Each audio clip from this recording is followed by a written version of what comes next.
neither as kind-hearted nor as ignorant as the human child over whom you've no doubt been hanging half the night." The Between creature backed up as if alarmed, and sucked itself back under the door in a protracted slurp of darkness, leaving behind its eyes to dissolve into their original goo before oozing after the bulk of it. Athelas gazed at the unpleasant trail of oily blackness it had left behind and said, "I really am not a night nurse, and I refuse to perform the duties of one." Still, he was bound to Harrow by a tenuous thread of contract, and even if helping the child with his night terrors wasn't something Athelas had committed himself to, doing the boy good for his own reasons was. Camellia would undoubtedly look more kindly on him while he was doing good to her protégé. The fact that Camellia was no doubt in her own room and asleep was, of course, a crimp in that otherwise perfect plan. Athelas sighed, then rose and followed the dark stain that the Between creature had left. It trailed out the door and down the hallway toward the third bedroom at the far end. He didn't need to see the staining to be able to follow the creature of behind, of course. He had known exactly where it would go before he left his room.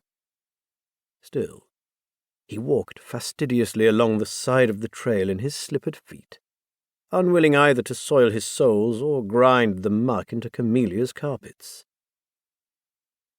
Harrow's door was not quite shut. Athelas pushed it silently open and, in the stirring of the early morning air, saw a darkness hovering over the head of the bed that had been pushed up against the wall beneath the window. Eyes that glowed a deep, slowly revolving amber fixed on the boy, and the tapering matte-black fingers that dug into Harrow's pillow caused it to raise in plumped, confined sections around them. "Dear me," Athelas said to himself. This was a different figment altogether.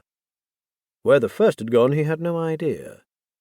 The second was more than he had expected to find in a small child's bedroom, and it was not outside the bounds of possibility that it could have eaten the first. The creature looked at him over the child's cheek as it said softly into the small ear that peeked through two long black hair, "Look at you. You've already infected them. One touch of that sordid little shrivel you call your soul, and it desiccates like razor blades to infiltrate them. You'll bleed them out from the inside and make them vomit blood." "Very edifying," said Athelas pleasantly, strolling across the room to the opposite side of the bed, and laying a hand on Harrow's thin, shivering shoulder. "But I have both vomited blood and torn my insides apart a great many times. It's really very survivable after some practice."